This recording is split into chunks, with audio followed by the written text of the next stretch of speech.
کیا اسلام دین ہے یا مذہب؟ اس کو سمجھنے سے پہلے آپ کو یہ سمجھنا پڑے گا کہ مذہب اور دین میں کیا فرق ہے۔ ہمارے یہاں عموماً لوگ کہتے ہیں کہ اسلام مذہب نہیں ہے بلکہ دین ہے، لیکن یاد رکھیے جملہ درست نہیں ہے۔ اسلام صرف مذہب نہیں ہے لیکن اسلام مذہب بھی ہے۔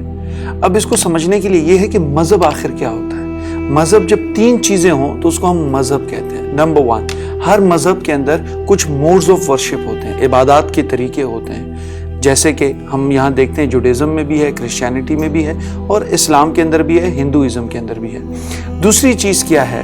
دوسری چیز ہے ڈوگما، عقیدہ۔ جہاں عقیدہ ہو وہاں مذہب ہوتا ہے، اور اسی طرح اگر ہم دیکھیں تمام مذاہب کے اندر عقائد موجود ہیں۔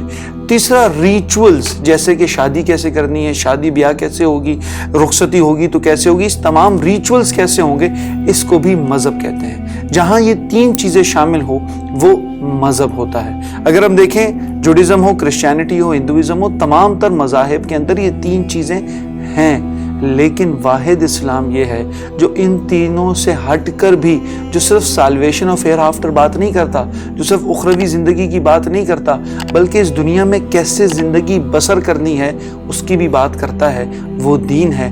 مطلب یہ ہے کہ اسلام کا اپنا معاشی نظام ہے، اسلام کا اپنا معاشرتی نظام ہے، اسلام کا اپنا economic system, family system, civic system ہے۔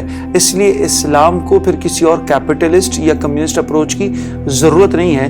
اسی لیے اسلام صرف مذہب نہیں ہے بلکہ اسلام دین ہے، جو مکمل ضابطۂ حیات ہے، جو کہ ایک مکمل کوڈ آف